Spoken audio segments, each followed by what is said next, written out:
स्वागत। आज हम खंगाल रहे हैं मिशेल फुको के एक बहुत ही चर्चित और प्रभावशाली विचार को। ये उनके काम अनुशासन और दंड के एक खास चैप्टर पैनोप्टिसिज्म से लिया गया है। ये स्रोत हमें शक्ति मतलब पावर के एक खास रूप को समझने में मदद करता है। फुको इसे अनुशासन या डिसिप्लिन कहते हैं और ये सिर्फ जेल या स्कूल जैसी इमारतों तक ही सीमित नहीं है। नहीं, ये उससे कहीं ज्यादा है। ये शक्ति के काम करने का एक तरीका है, एक तकनीक है जो पूरे समाज में फैली हुई है। तो आज का हमारा मिशन है फूको के इस आइडिया को समझना कि ये अनुशासन आखिर है क्या चीज, ये काम कैसे करता है और समाज पर इसका असर क्या होता है, जैसा इन अंशों में बताया गया है। चलिए शुरू करते हैं। तो सबसे पहले ये बुनियादी सवाल, ये अनुशासन है क्या? फूको जोर देकर कहते हैं कि इसे किसी खास इमारत या मतलब किसी औजार से नहीं पहचाना जा सकता। ये उससे कहीं ज्यादा फैला हुआ है। बिल्कुल, फूको इसे शक्ति के काम करने का एक तरीका कहते हैं, एक मोडालिटी। सोचिए जैसे किसी मशीन के अलग अलग पुर्जे होते हैं ना, औजार, तकनीकें, प्रक्रियाएं, कहाँ और कैसे इस्तेमाल करना है, क्या हासिल करना है, ये सब मिलकर अनुशासन बनता है। फूको तो इसे शक्ति की एक भौतिकी यानी फिजिक्स या शरीर रचना तक कहती हैं। मतलब शक्ति असल में कैसे काम करती है, उसके अंदरूनी हिस्से क्या हैं, उसका ढांचा क्या है। अच्छा। और जैसा आपने कहा, ये सिर्फ खास तौर पे बनी संस्थाओं जैसे मान लीजिए 19वीं सदी के सुधार गृह, पेनिटेंशरीज, सिर्फ उन्हीं में नहीं मिलता, बल्कि ये उन जगहों पर भी इस्तेमाल होता है जिनका मुख्य काम कुछ और है। जैसे स्कूल, जिनका काम पढ़ाना है, हाँ। अस्पताल, जिनका काम इलाज करना है, या सेना, लड़ने के लिए। ये संस्थाएं अनुशासन को अपने काम को बेहतर ढंग से करने के लिए एक जरूरी टूल की तरह अपना लेती हैं। और बात यहीं खत्म नहीं होती। जो पहले से मौजूद सत्ता के केंद्र हैं, जैसे परिवार या मान लीजिए पारंपरिक पुलिस व्यवस्था, वो भी अपनी पकड़ मजबूत करने या अपने काम करने के तरीके को बदलने के लिए इन अनुशासनात्मक तकनीकों को अपना सकते हैं। फुको इशारा करती हैं कि कैसे ये तकनीकें धीरे धीरे समाज के अलग अलग कोनों में फैल गईं, पारिवारिक रिश्तों में, शिक्षा व्यवस्था में, सेना में, यहाँ तक कि चिकित्सा और मनोविज्ञान के क्षेत्र में भी। अच्छा, तो मतलब ये सिर्फ दबाने या काबू में रखने का तरीका नहीं है, बल्कि ये समाज के काम करने के तरीके में ही रच बस गया है। ये हमारे जीने के ढंग का हिस्सा बन गया है। हाँ, फुको का मुख्य तर्क यही है। वो कहती हैं कि हम एक अनुशासनात्मक समाज, डिसिप्लिनरी सोसाइटी के बनने की बात कर सकते हैं। ये चीज जेल जैसी बंद जगहों से शुरू हुई होगी और फिर धीरे धीरे समाज में फैल गई। जैसे किसी बीमारी को रोकने के लिए क्वारंटीन करते हैं ना, कुछ वैसा।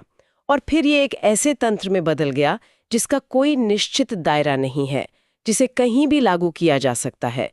इसी को वो पैनोप्टिसिज्म कहती हैं। पैनोप्टिसिज्म। हाँ। और यहाँ ये समझना जरूरी है कि ये जो अनुशासन वाली शक्ति है, ये शक्ति के पुराने तरीकों को खत्म नहीं करती। बिल्कुल नहीं। बल्कि ये उनमें घुसपैठ करती है, उनके साथ जुड़ जाती है, उन्हें नया रूप देती है और उन्हें ज्यादा कारगर, ज्यादा एफिशिएंट बनाती है। ये शक्ति का एक बहुत महीन लेकिन हर जगह मौजूद रूप बन जाता है। ये दिलचस्प है कि ये कैसे फैलता है। अच्छा, अब थोड़ा इसके मकसद और तरीकों पर आते हैं। फूको बताते हैं कि अनुशासन की शक्ति कुछ खास लक्ष्य हासिल करना चाहती है। यहीं से बात और गहरी होती है। हाँ, फूको 3 मुख्य पैमाने या क्राइटेरिया बताती हैं कि ये अनुशासनात्मक शक्ति क्यों अपनाई गई। पहला, शक्ति का इस्तेमाल कम से कम खर्चे पर हो सके, मतलब आर्थिक रूप से सस्ता हो। ठीक है। दूसरा, इस सामाजिक शक्ति का असर ज्यादा से ज्यादा लोगों तक पहुंचे, ज्यादा से ज्यादा गहराई तक, बिना किसी रुकावट या ढीलेपन के, यानी राजनीतिक रूप से ज्यादा प्रभावी हो। और तीसरा, इस सस्ती और प्रभावी शक्ति के विकास को उन व्यवस्थाओं के उत्पादन से जोड़ा जाए जहां इसका इस्तेमाल होता है, जैसे स्कूलों में बेहतर शिक्षा का उत्पादन, सेना में ज्यादा मारक क्षमता का उत्पादन, कारखानों में ज्यादा माल का उत्पादन, अस्पतालों में बेहतर स्वास्थ्य का उत्पादन, मतलब आर्थिक रूप से ज्यादा फायदेमंद हो। असल में शक्ति का काम सिर्फ रोकना या दबाना नहीं रह गया, बल्कि कुछ पैदा करना, कुछ प्रोड्यूस करना बन गया। अच्छा। और ये सब अचानक नहीं हुआ। फुको इसे 18वीं सदी के 2 बड़े बदलावों से जोड़ती हैं। पहला, आबादी का बढ़ना। खासकर शहरों में काम की तलाश में घूमने वाली आबादी का बढ़ना, जिन्हें कहीं टिकाना और व्यवस्थित करना जरूरी था। हाँ, वो फ्लोटिंग पॉपुलेशन जैसे कहते हैं। बिल्कुल। और दूसरा, उत्पादन के तरीकों का ज्यादा बड़ा और पेचीदा होते जाना, जिसके लिए ज्यादा कुशल और नियंत्रित कामगारों की जरूरत थी। अनुशासन इन दोनों समस्याओं का एक तरह से एक समाधान बनकर सामने आया। तो ये लोगों के बड़े झुंड, जिन्हें फूको बहुलताओं, मल्टीप्लिसिटीज कहते हैं, मतलब ऐसी भीड़ जिसे संभालना मुश्किल हो, उन्हें व्यवस्थित करने और उनसे काम लेने का तरीका है। पर यह होता कैसे है? फूको किन तकनीकों का जिक्र करते हैं? बिल्कुल सही सवाल। फूको बताती हैं कि अनुशासन इन बहुलताओं को साधने के लिए कई महीन तकनीकों का इस्तेमाल करता है। और ये तकनीकें कोई बहुत नाटकीय या जबरदस्ती वाली नहीं होती, बल्कि रोजमर्रा के काम का हिस्सा बन जाती हैं। जैसे? पहली तकनीक है वितरण, डिस्ट्रीब्यूशन, मतलब लोगों को जगह के हिसाब से बांटना और व्यवस्थित करना। सोचिए, क्लासरूम में हर छात्र की अपनी सीट, फैक्ट्री में हर मजदूर की अपनी तय जगह, सिपाहियों की परेड में कतारें। ये व्यक्तियों को एक तयशुदा ढांचे में फिट करता है। एक ऑर्डर बनाना। हाँ। दूसरी है नियंत्रण, कंट्रोल, हर गतिविधि पर बारीक नजर रखना और उसे नियंत्रित करना। स्कूल की टाइम टेबल सोचिए, हर पीरियड का बंधा हुआ समय, फैक्ट्री में काम के तय घंटे, सेना में कदम ताल का अभ्यास, एक्सरसाइजेस। इसमें हर काम को छोटे छोटे हिस्सों में तोड़ा जाता है, उसे सिखाया जाता है और परखा जाता है। अच्छा। तीसरी तकनीक है संगठन, ऑर्गेनाइजेशन, लोगों की क्षमताओं को पहचानना, उन्हें अलग अलग कामों में लगाना और फिर उन कामों को एक साथ जोड़ना, ताकि पूरी व्यवस्था एक मशीन की तरह काम करे। जैसे असेंबली लाइन में हर कोई अपना खास काम करता है, जिससे मिलकर पूरी चीज बनती है। इसका लक्ष्य है ज्यादा से ज्यादा उत्पादन या नतीजा हासिल करना। और निगरानी का क्या? वो भी तो एक अहम हिस्सा है ना? हाँ, बिल्कुल। चौथी, और ये बहुत महत्वपूर्ण है, निगरानी, सर्वेलेंस, लगातार चलने वाली और पद के अनुसार बंटी हुई निगरानी, हायरार्किकल सर्वेलेंस जिसे कहते हैं। एक ऐसी व्यवस्था जिसमें हर लेवल पर कोई ना कोई निगरानी कर रहा होता है और सबसे ऊपर वाला शायद दिखे भी ना, लेकिन उसकी नजर का एहसास बना रहता है। जैसे स्कूल में प्रिंसिपल टीचर पर, टीचर बच्चों पर नजर रखता है। बिल्कुल। और पांचवी तकनीक है मूल्यांकन, असेसमेंट, लगातार चलने वाला मूल्यांकन और वर्गीकरण, परपेचुअल असेसमेंट एंड क्लासिफिकेशन। इम्तिहानों के जरिए छात्रों को रैंक करना, काम के आधार पर कर्मचारियों का प्रमोशन या डिमोशन, मेडिकल जांच में लोगों को सामान्य यानी नॉर्मल या असामान्य एबनॉर्मल बताना। ये लगातार लोगों को मापता है, उनकी तुलना करता है और उन्हें एक क्रम में रखता है। ये निगरानी और मूल्यांकन वाला बिंदु तो आज के जमाने में और भी ज्यादा महसूस होता है, डिजिटल दुनिया में। बिल्कुल, उस पर हम आखिर में आ सकते हैं। पर ये सारी तकनीकें मिलकर व्यक्तियों से ज्यादा समय और ऊर्जा निचोड़ने और उनकी सामूहिक ताकत को एक दिशा में लगाने के लिए बनाई गई हैं। और सबसे दिलचस्प बात यह है कि ये शक्ति ऊपर से ऐसे थोपी हुई नहीं लगती, बल्कि व्यवस्था के अंदर ही काम करती है। ये लोगों को खुद ही इस निगरानी और मूल्यांकन के खेल का हिस्सा बना देती है। मतलब वे खुद नियमों का पालन करने लगते हैं। क्यों? क्योंकि उन्हें पता होता है कि उन पर नजर रखी जा रही है या उनका मूल्यांकन हो सकता है। वो खुद को नियंत्रित करने लगते हैं। ये वाकई सोचने वाली बात है कि कैसे नियंत्रण इतना सहज, इतना नॉर्मल बन जाता है। अच्छा, फूको शक्ति के पुराने तरीकों जैसे राजा महाराजाओं की खर्चीली और जोर जबरदस्ती वाली ताकत और अनुशासन की इस नई किफायती व्यवस्था में एक फर्क बताते हैं। ये फर्क क्या है, थोड़ा और समझाएंगी? हाँ, ये बहुत अहम फर्क है। पुरानी शक्ति जैसे सामंती राजाओं की शक्ति, वो अक्सर लिविंग वायलेंस के सिद्धांत पर चलती थी। इसका सीधा मतलब था छीन लेना या जबरदस्ती करना, भारी टैक्स वसूलना, फसल का हिस्सा ले लेना, लोगों को सेना में जबरन भर्ती कर लेना। ये तरीके बहुत खर्चीले थे, अक्सर लोगों का गुस्सा भड़काते थे और कई बार उतने कारगर भी नहीं होते थे। राजा की ताकत दिखती थी, पर उसकी पहुंच, उसकी पैठ सीमित थी। ठीक है। इसके उलट अनुशासन माइल्डनेस, प्रोडक्शन, प्रॉफिट के सिद्धांत पर काम करता है। यहाँ जोर जबरदस्ती पर नहीं है, बल्कि नर्म या महीन तरीकों से उत्पादन और मुनाफा बढ़ाने पर है। ये शक्ति के काम करने के तरीके को उत्पादन की प्रक्रिया से ही जोड़ देता है। अच्छा, तो मतलब सिर्फ छीनना नहीं बल्कि कुछ बनाना। बिल्कुल। यहाँ शक्ति का मकसद सिर्फ छीनना नहीं, बल्कि बनाना, सुधारना और उपयोगी बनाना है। सोचिए, स्कूल का काम सिर्फ बच्चों को काबू में रखना नहीं, बल्कि उन्हें कुशल नागरिक बनाना है। अस्पताल का काम सिर्फ बीमारों को बंद रखना नहीं, बल्कि उन्हें स्वस्थ बनाकर काम पर लौटाना है। हाँ। सेना का काम सिर्फ लोगों को मारना नहीं, बल्कि सैनिकों को अनुशासित और घातक बनाना है। फैक्ट्री का काम सिर्फ मजदूरों को थकाना नहीं, बल्कि उनसे ज्यादा से ज्यादा उत्पादन करवाना है। तो असली बदलाव ये है कि शक्ति का लक्ष्य ही बदल गया, छीनने से बनाने की ओर, दबाने से उपयोगी बनाने की ओर। ये लोगों और समूहों की क्षमताओं को बढ़ाकर उन्हें एक संगठित उत्पादक ताकत में बदलने का तरीका है। यानी शक्ति का फोकस बदल गया, सिर्फ नियंत्रण से उत्पादन की तरफ। ये बड़ा बदलाव है। फुको अनुशासन के इस विकास और पूंजीवाद के उभरने के बीच भी एक गहरा रिश्ता देखते हैं। वो क्या है? हाँ, फुको का तर्क है कि पूंजी का इकट्ठा होना, एक्यूमुलेशन ऑफ कैपिटल, और लोगों का इकट्ठा होना और संगठित होना, एक्यूमुलेशन ऑफ मेन, मतलब श्रम शक्ति का संगठन, ये दोनों प्रक्रियाएं एक दूसरे से जुड़ी हुई हैं। इन्हें अलग करके नहीं देखा जा सकता। कैसे?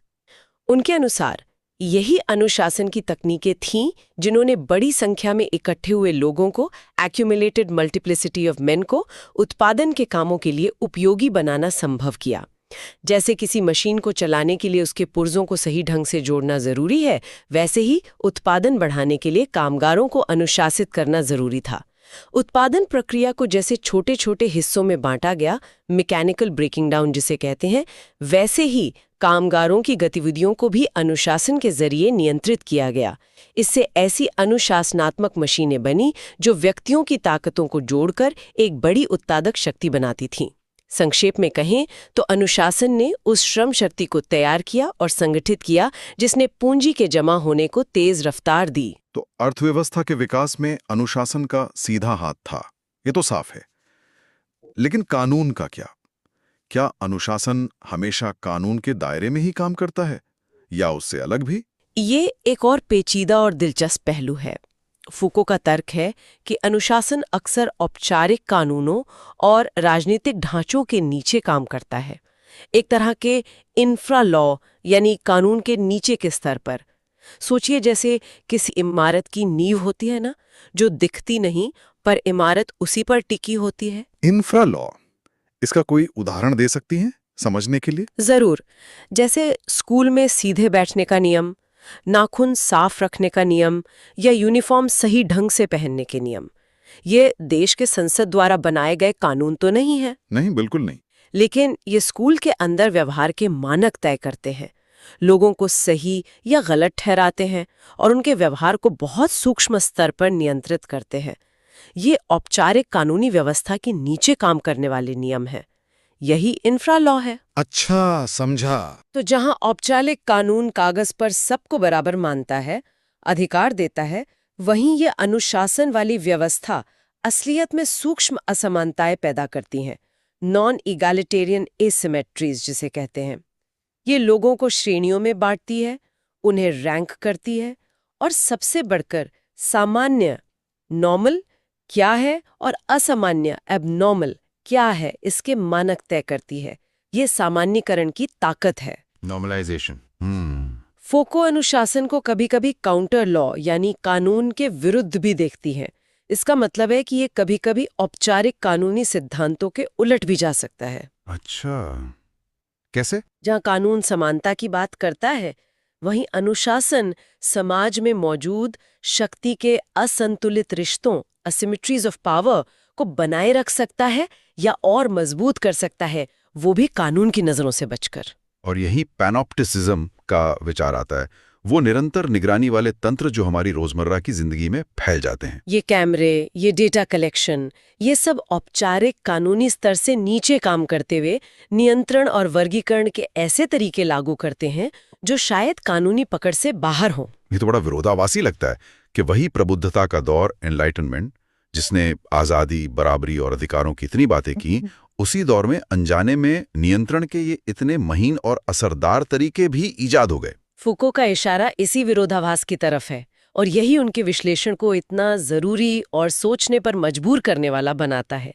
उनका कहना है कि नागरिकों को औपचारिक आजादी और अधिकार मिलना और दूसरी तरफ उन्हें नियंत्रित करने और सामान्य बनाने के लिए अनुशासन की इन नई तकनीकों का विकास, ये दोनों प्रक्रियाएं साथ साथ चली। अच्छा। जैसे जैसे लोग कानूनी रूप से ज्यादा आजाद हुए, वैसे वैसे उन पर नजर रखने और उनके व्यवहार को ढालने के नए, ज्यादा सूक्ष्म तरीके विकसित हुए।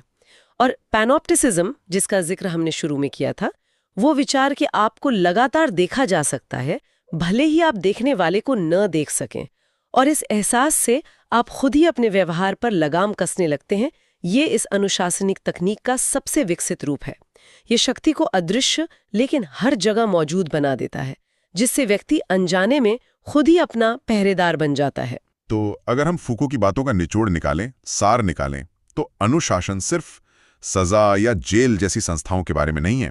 ये शक्ति का एक बहुत फैला हुआ, बहुत बारीक और कुछ पैदा करने वाला रूप है, जो आधुनिक समाज की रग रग में समाया हुआ है। किसी खास मकसद के लिए उपयोगी बनाने के लिए डिजाइन की गई तकनीकों का एक जटिल जाल है। ये निगरानी, सामान्यीकरण यानी नॉर्मल बनाने और वर्गीकरण के जरिए काम करता है, और अक्सर औपचारिक कानूनों के साथ साथ या उनसे छिपकर काम करता है। फूको का विश्लेषण हमें मजबूर करता है कि हम शक्ति को सिर्फ ऊपर से नीचे आने वाले हुक्म के तौर पर न देखें, जैसे सरकार का आदेश, बल्कि इसे एक नेटवर्क की तरह देखें, जो पूरे समाज में फैला है और हम सबको जाने अनजाने अपने घेरे में लेता है। ये सिर्फ रोकता नहीं, बल्कि हमें बनाता भी है, एक खास तरह का इंसान। हाँ, और ये सोचने वाली बात है कि फूको ने ये विचार मुख्य रूप से 18वीं और 19वीं सदी की संस्थाओं, जेल, फैक्ट्री, स्कूल के संदर्भ में विकसित किए थे।